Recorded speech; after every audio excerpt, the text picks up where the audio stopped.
Hey Clean Eaters, tomorrow is the last day of February, so I just wanted to check in and see how things are going with you. And I have a hot tip for you, which is not what you eat, but when you eat.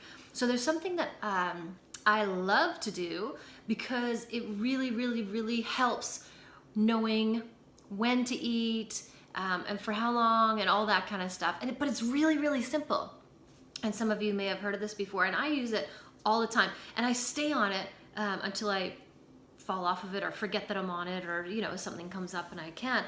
But it's called intermittent fasting. And it sounds hard, but really it's easy.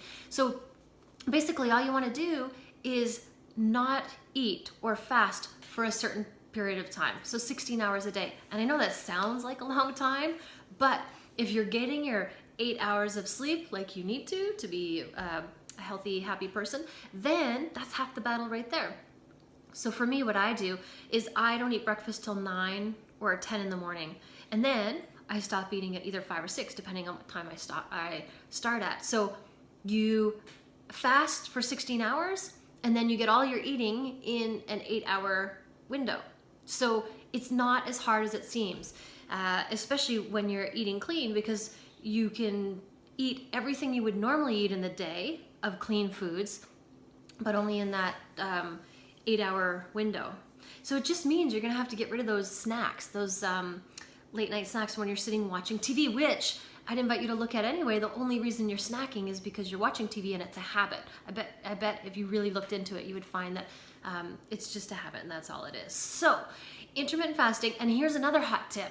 If you wake up and haven't eaten, so it's under your time window when you're gonna have breakfast, get your butt out of bed and go do your cardio in a fasted state, because you're gonna burn fat. Your body is gonna be using fat as its fuel source. So many people, when they're shredding, they build their muscle and then they shred, they get rid of their fat so you can see their muscle. They'll do their cardio first thing in the morning. Now, it's really not easy to do weights in a fasted state, and I wouldn't recommend it. For me, I have no strength when I'm fasted first thing in the morning, but I can jump out of bed and run like a mofo, not a problem. So that way you're using your fat as a fuel source, and so you're just burning fat when you're doing your cardio. So if you can give that a try, that would be awesome. And it's really another reason. There's many reasons why intermittent fasting is good. But another main reason why is that when your body is fasting, when you go to bed, your body digests, and then when it's done digesting, it has more time to heal itself, because you can only usually do one thing at a time. So if it's digesting, it's digesting, and then if it's healing, it's healing. So it has more time to actually heal and repair, whatever that may be, if you have gut issues or anything like that. And so it helps your body to heal itself way faster. So it's just win-win. So I would invite you to give it a try. And remember, in those 8 hours, try to keep it as clean as possible, because that's where the magic happens. All right, you have one day left tomorrow. So I hope you guys are killing it with your clean eating. I would love to hear how you're doing. And remember, always love yourself.